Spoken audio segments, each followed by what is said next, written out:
नमस्कार मित्रों, स्वागत है आपका गीता योग आध्यात्मिक प्रबोधन की श्रवण यात्रा में।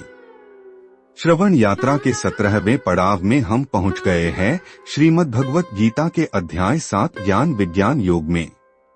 पिछले पड़ाव में हमने ज्ञान और विज्ञान का अंतर और समन्वय विषय पर चर्चा की। आज हम चर्चा करेंगे अपरा और परा प्रकृति, द्वंद्व और समग्रता पर। यह अपरा प्रकृति भौतिक संसार के 8 तत्व पृथ्वी, जल, अग्नि, वायु, आकाश, मन, बुद्धि और अहंकार तथा परा प्रकृति जीवन तत्व और चेतना का स्रोत का विस्तृत वर्णन करता है।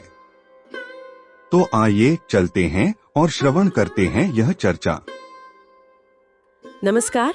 हाँ नमस्कार। आज हम भगवत गीता के एक बहुत ही दिलचस्प पहलू पर बात करने वाले हैं।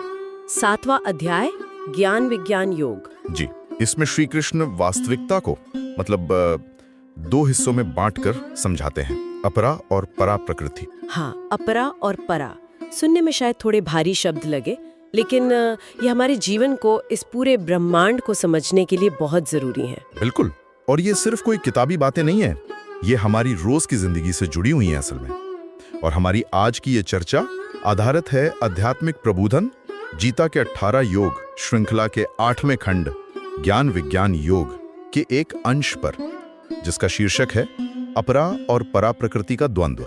सही कहा। तो इस स्रोत के जरिए हम यही समझने की कोशिश करेंगे कि श्री कृष्ण ने जिन्हें अपरा यानी निम्न या कहें कि भौतिक प्रकृति और परा यानी उच्च या चेतन प्रकृति कहा है, वो है क्या, और उनका आपस में क्या संबंध है, कैसे ये दोनों मिलकर इस पूरी सृष्टि को चला रही हैं। हाँ, यही हमारा लक्ष्य है। जरा सोचकर देखिए ना, अगर हम ये समझ जाएं कि ये जो दुनिया हमें दिख रही है और इसके पीछे जो एक अनदेखी शक्ति काम कर रही है, वो क्या है, तो शायद चीजों को देखने का हमारा नजरिया ही बदल जाए, अपने आप को समझने का भी। हाँ बिल्कुल, ये सिर्फ बाहरी दुनिया का विश्लेषण नहीं है, ये तो एक तरह से खुद को जानने की यात्रा भी है। निश्चित रूप से।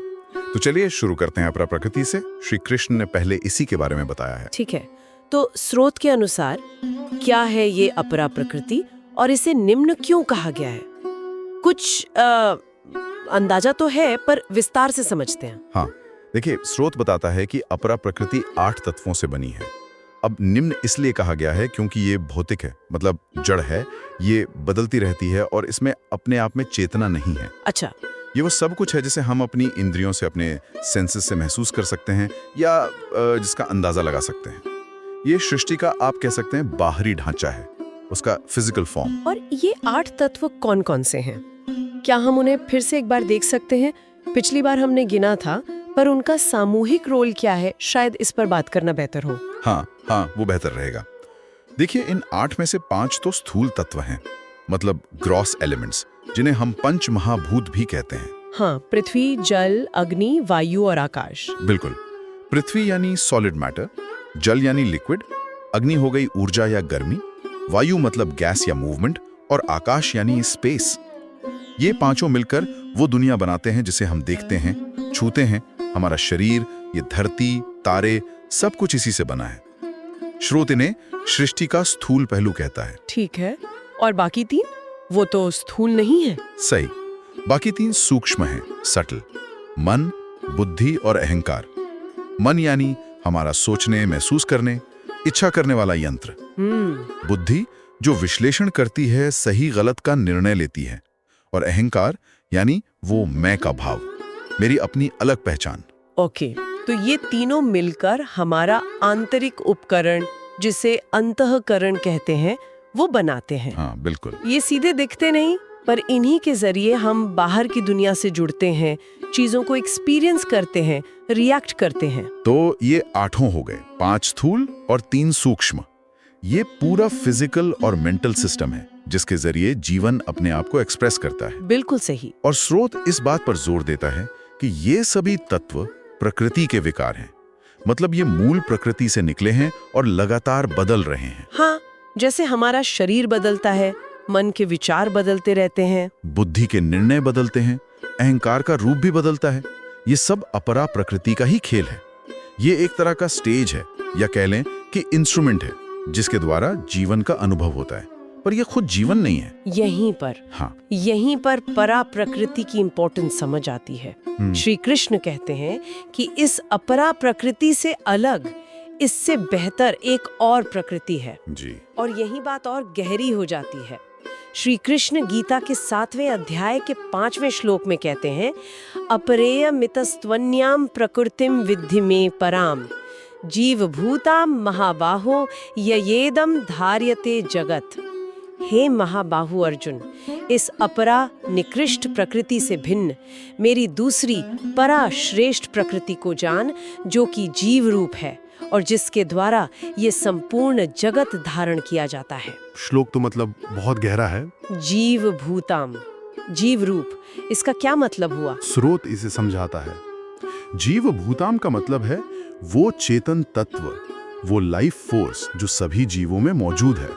ये अपरा की तरह जड़ नहीं है, ये कॉन्शियस है। अच्छा, ये वो आत्मा या चेतना है जो इस फिजिकल बॉडी और मन बुद्धि अहंकार के सिस्टम को आप कह सकते हैं एनिमेट करती है, सजीव बनाती है। तो अपरा प्रकृति अगर ढांचा है तो परा प्रकृति उसमें जान डालने वाली शक्ति है। हाँ बिल्कुल, वो अनुभव करने वाला है जो अपरा प्रकृति के माध्यम से अनुभव करता है। और ये सिर्फ हम जैसे जीवों तक ही सीमित नहीं है। श्लोक में आगे कहा गया है, ये दम धार्यते जगत, मतलब जिसके द्वारा ये पूरा जगत धारण किया जाता है। हाँ, ये बहुत जरूरी पॉइंट है।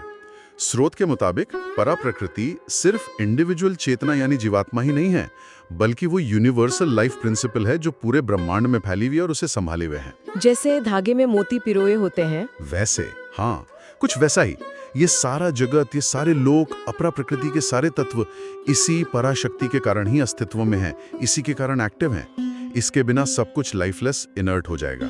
तो अगर हम एक मिसाल लें, जैसे अपरा प्रकृति कंप्यूटर का हार्डवेयर और सॉफ्टवेयर, मन बुद्धि है, हाँ, तो परा प्रकृति क्या? वो बिजली है या वो यूजर है जिसके होने से ही कंप्यूटर का कोई मतलब है? ये अच्छी मिसाल है। आजकल के हिसाब से हार्डवेयर और सॉफ्टवेयर अपने आप में तो कुछ नहीं कर सकते, वो जड़ हैं। उन्हें चलाने के लिए एनर्जी, बिजली चाहिए, और एक यूजर, चेतना, वही परा प्रकृति है। हाँ, अपरा दिखती है, परा अदृश्य है, लेकिन ज्यादा फंडामेंटल है। अपरा बदलती रहती है, परा उसके मुकाबले स्थायी तत्व है। तो फिर इन दोनों का आपस में रिश्ता कैसा है? क्या ये बिल्कुल अलग है या एक दूसरे में जैसे गुंथे हुए हैं? स्रोत कहता है कि सृष्टि चलती ही इन दोनों के संयोग से। ये अलग भी हैं और अविभाज्य भी। जैसे शरीर और आत्मा मिलकर एक जीवित प्राणी बनाते हैं। हाँ। परा प्रकृति को एक्सप्रेस होने के लिए अपरा प्रकृति का मीडियम चाहिए। चेतना को अनुभव करने के लिए मन, बुद्धि, इंद्रियों की जरूरत पड़ती है। लेकिन साथ ही अपरा प्रकृति की सारी वैल्यू, सारी मीनिंग परा प्रकृति की वजह से ही है। बिल्कुल, उसके बिना वो बस मिट्टी है। क्यों कहते हैं? स्रोत के टाइटल में भी द्वंद्व शब्द है। क्या इनके बीच कोई कॉन्फ्लिक्ट है, कोई संघर्ष? द्वंद्व शब्द यहाँ शायद संघर्ष से ज्यादा उनके अलग नेचर और फंक्शन को दिखाता है। लेकिन हाँ, एक तरह का संघर्ष तब जरूर पैदा होता है जब हम इनके रिश्ते को ठीक से समझते नहीं हैं। अच्छा, वो कैसे? स्रोत बताता है कि हम इंसानों की आम प्रवृत्ति क्या होती है। हम अपरा प्रकृति में, यानी शरीर, पैसा, रिश्ते, अपने विचार, भावनाएं, अपनी मैं की पहचान, अहंकार, इसी में पूरी तरह उलझ जाते हैं। हाँ, इसी को सब कुछ मान लेते हैं। बिल्कुल, हम इसी को असली मान लेते हैं। और इस चक्कर में हम उस परा प्रकृति को, उस चेतन तत्व को भूल जाते हैं जो इन सब का बेस है, जो असल में हम हैं। ठीक यही होता है। हम मीडियम को ही डेस्टिनेशन समझ बैठते हैं। हम अपने टूल्स, शरीर, मन, बुद्धि से इतने फैसिनेटेड हो जाते हैं कि टूल चलाने वाले चेतना को ही भूल जाते हैं। स्रोत इसे ही अज्ञान या माया का असर कहता है। अहंकार, जो खुद अपरा प्रकृति का ही हिस्सा है, वो हमें यकीन दिलाता है कि मैं ये शरीर हूँ, मैं ये मन हूँ, मैं अपने विचार हूँ, और ये पहचान हमें इस भौतिक दुनिया से बांध देती है। ये बात तो सोचने वाली है। अगर परा प्रकृति ही असली जीवन है, तो हम इस अपरा में इतना क्यों खो जाते हैं? क्या स्रोत इसकी कोई वजह बताता है? स्रोत इशारा करता है कि अपरा प्रकृति अपने आप में बहुत आकर्षक है। इंद्रियों के विषय, रूप, रस, गंध, स्पर्श, शब्द, मन की चंचलता, बुद्धि का विश्लेषण, अहंकार की संतुष्टि, हाँ, ये सब हमें बाहर की दुनिया में खींचते हैं। बिल्कुल। और परा प्रकृति सूक्ष्म है। उसे जानने के लिए अंदर मुड़ना पड़ता है, इंट्रोस्पेक्ट करना पड़ता है, जो ज्यादातर लोगों के लिए उतना नेचुरल नहीं होता। इसलिए ध्यान अपने आप ही अपरा की ओर चला जाता है। और क्योंकि परा खुद को अपरा के जरिए ही एक्सप्रेस करती है, तो दोनों को अलग करके देखना भी मुश्किल हो जाता है। हाँ बिल्कुल। इसे और साफ करने के लिए स्रोत में वो राजा और गुरु वाली कहानी दी गई थी, है ना? हाँ, वो दृष्टांत बड़ा अच्छा है। इस जटिल विषय को बड़ी आसानी से समझा देता है। कहानी में गुरु राजा को बगीचे में ले जाते हैं। वो बगीचे के पेड़ पौधे, फूल, मिट्टी, ये सब अपरा प्रकृति के सिंबल हैं। वो दिखते हैं, सुंदर हैं, पर अपने आप में जड़ हैं। और फिर गुरु उस अनदेखे तत्व की तरफ इशारा करते हैं। हाँ, गुरु कहते हैं कि इन पेड़ों को जो चीज जिंदा रख रही है वो है जड़ों तक पहुंचने वाला पानी और पोषण, और उससे भी सूक्ष्म लेवल पर वो जीवन ऊर्जा जो इनमें बह रही है। अच्छा, ये अनदेखा जीवन देने वाला सिद्धांत ही परा प्रकृति का प्रतीक है। पानी परा के बिना बगीचा अपरा सूख जाएगा, खत्म हो जाएगा। बगीचे की सारी सुंदरता पानी पर ही टिकी है। तो इस कहानी का गहरा संदेश क्या है? क्या ये सिर्फ डिपेंडेंसी की बात है? निर्भरता तो है ही, पर उससे भी बढ़कर ये प्रायोरिटी और आइडेंटिटी की बात है। स्रोत बताता है कि कहानी ये दिखाती है कि हमें बगीचे अपरा की देखभाल करनी है, उसमें रहना है, पर ये कभी नहीं भूलना कि बगीचे का वजूद और उसकी खूबसूरती उस जीवन स्रोत परा पर टिकी है। हमें अपनी पहचान सिर्फ बगीचे से नहीं जोड़नी चाहिए। हाँ, बल्कि उस जीवन स्रोत से जोड़नी चाहिए। अगर हम सिर्फ पत्ते और फूल संवारने यानी भौतिक जीवन को सजाने में लगे रहें और जड़ों में पानी देना यानी चेतना के स्रोत से जुड़ना भूल गए तो सब बेकार हो जाएगा। यहाँ एक दिलचस्प बात ये भी है कि ये कहानी संतुलन, बैलेंस की जरूरत पर भी जोर देती है।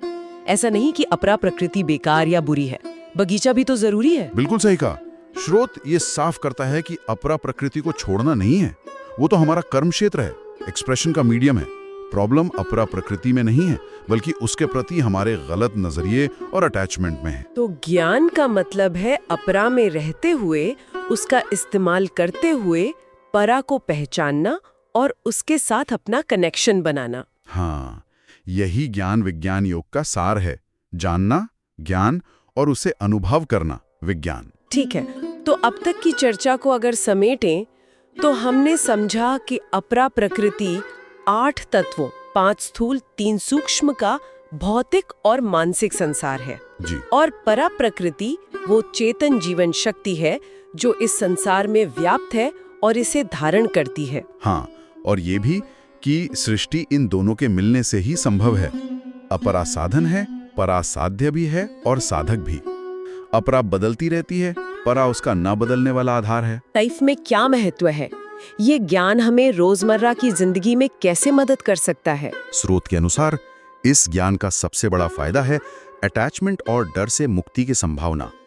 जब हम ये गहराई से समझने लगते हैं कि मैं सिर्फ ये नाशवान शरीर या चंचल मन नहीं हूँ, बल्कि वो अविनाशी चेतन तत्व परा हूँ। हाँ, तो भौतिक जगत के उतार चढ़ाव, मान अपमान, सुख दुख हमें उतने परेशान नहीं करते।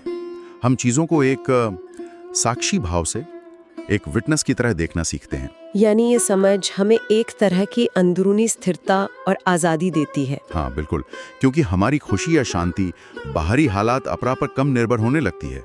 हम अपने असली स्वरूप परा में टिकने की कोशिश करते हैं, जो खुद आनंद स्वरूप है। स्रोत ये भी बताता है कि ये समझ हमें अपने कर्मों को भी सही दिशा देने में मदद करती है। हम कर्म फल की चिंता से मुक्त होकर अपना कर्तव्य उस चेतन शक्ति के प्रतीक समर्पण भाव से कर सकते हैं। मतलब अहंकार अपरा के बजाय आत्मा परा को सेंटर में रखकर जीना। तो स्रोत का मुख्य निष्कर्ष ये हुआ कि अपरा और परा प्रकृति के इस फर्क को असलियत में जानना ही सांसारिक बंधनों से छूटने का रास्ता है। सही समझा आपने, क्योंकि ये ज्ञान हमारे ध्यान को, हमारी सारी एनर्जी को बाहरी बदलने वाली चीजों और पहचानों से हटाकर हमारे वास्तविक परमानेंट स्वरूप की ओर मोड़ देता है। ये हमें याद दिलाता है कि हम इस दुनिया में बस एक यात्री जैसे हैं। हमारा असली घर वो पराचेतन सत्ता है। जी, इस ज्ञान से दृष्टि बदलती है, और कहते हैं ना, दृष्टि बदलने से सृष्टि बदल जाती है। ये वाकई में एक बहुत गहरा और परिवर्तन लाने वाला विचार है। ये हमें अपने होने के प्रति ज्यादा जागरूक होने के लिए प्रेरित करता है। निश्चित रूप से, और ये सिर्फ दिमाग से समझने की बात नहीं है, ये एक अनुभव करने वाला सत्य है। चलिए, आज की इस गहरी चर्चा को समाप्त करते हुए अपने श्रोताओं के लिए एक विचार छोड़ जाते हैं। हाँ जरूर। कि अगर हम अपने रोज के अनुभवों में, अपनी बातचीत में, मुश्किलों में, प्रकृति को देखने में, अपनी भावनाओं और विचारों के बहाव में इस अपरा भौतिक, मानसिक और परा चेतन जीवन शक्ति के खेल को, उनके इंटरेक्शन को सजग होकर देखने की कोशिश करें तो क्या हो सकता है? ये एक बहुत सुंदर आत्मनिरीक्षण का अभ्यास हो सकता है। अपने आसपास की दुनिया और अपने अंदर के जीवन को इन दो प्रकृतियों के लेंस से देखने पर कौन सी नई परतें खुल सकती हैं? हाँ, क्या नई समझ पैदा हो सकती है? शायद जिसे हम अब तक कोई बड़ी समस्या समझ रहे थे, वो अपरा और परा के बीच का कोई खेल नजर आए। शायद हमें अपने असली स्वरूप की कोई झलक मिल जाए। ये खोज यकीनन हमारे जीवन को एक नई दिशा दे सकती है। प्रिय श्रोताओं, इस चर्चा में हम जाना कि कैसे अपरा और परा दोनों मिलकर सृष्टि को बनाए रखते हैं और क्यों परा प्रकृति की ओर उन्मुख होना हमें भौतिक बंधनों से मुक्त कर मोक्ष की ओर अग्रसर करता है। यह केवल दार्शनिक व्याख्या ही नहीं, बल्कि आधुनिक जीवन में संतुलन और आध्यात्मिक दृष्टि को विकसित करने का मार्ग भी प्रस्तुत करता है। यदि आपको यह एपिसोड पसंद आया हो तो नीचे डिस्क्रिप्शन बॉक्स में दिए गए सपोर्ट लिंक पर जाकर हमारा सहयोग करें। आपका सहयोग ही इस यात्रा को आगे बढ़ाने की प्रेरणा है।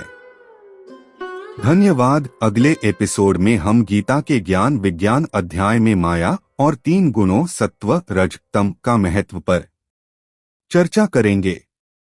तब तक के लिए आत्मज्ञान और शांति की ओर अग्रसर रहें। जय श्री कृष्ण।